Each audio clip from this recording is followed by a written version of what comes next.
Hi, I'm Mystery Manilove. Pat, I completely agree with you. I personally have been in the military service for 6 years, standing side by side with troops from around the world, including Britain, including Australia. And I fought in operations in Iraq and Afghanistan against those people. Those people that wish to blow up a beautiful mosque.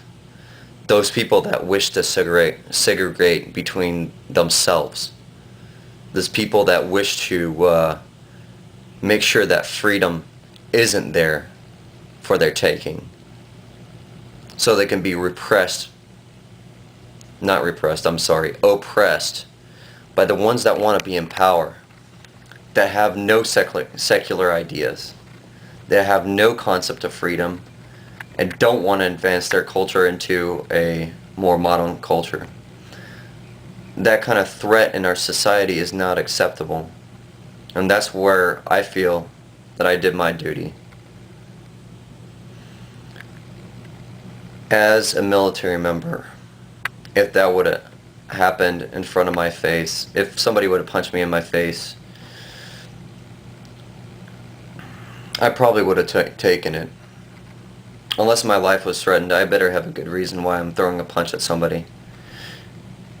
And that's the key. When I was in the service, there's not a lot of leeway.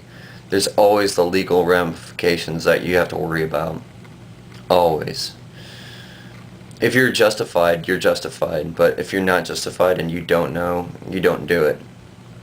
I'll tell you what, if I was at that rally, I'd be punching that guy right in the face, right off the shoulder. He'd probably be the first person that would say, oh, well, this is a hate crime. This is a hate crime. It's because he hates Muslims. It's because he hates the people that are protesting the war. It's like, no. It has nothing to do with it. It's because you punched a soldier in the face. I totally agree with you, Pat. We need more people like you. Our Constitution is more important than any of our presidents, any of our judicial systems, and any of our Congresses. And in order to ensure that that stays protected, we have to have a strong military. We have to have that military. We have to have volunteers that serve that, because there's nobody else to do it. Unless the president signs a decree that forces us to do so. And that hasn't happened since the Vietnam War, thankfully. Thankfully, we have willful volunteers. Here's one thing that I saw in Korea, when I was in Korea. In Korea, you see a bunch of troops that are conscript, meaning they don't volunteer their services. They have to go. Some patriots, you might add.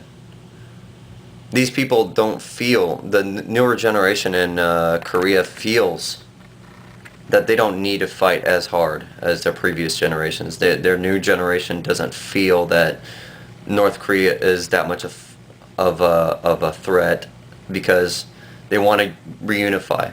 I'm not against reunification, but the troops are forced to do what they do. They don't necessarily want to be in the army. They don't necessarily want to be in the military. I'm glad our country does not have that, because we have willful volunteers that know exactly what they want to do. They know they want to come in protecting their country. They know that going in. They know the sacrifice they're going to make before they go in. If they don't, well, they still signed on the dotted line. It's like nobody held a gun to their head. And, for menial amounts of money and means to survive, these people are doing not only your country or my country a favor, but they're doing a world a favor. And I appreciate that. Pat, I'm here to salute you. Thank you.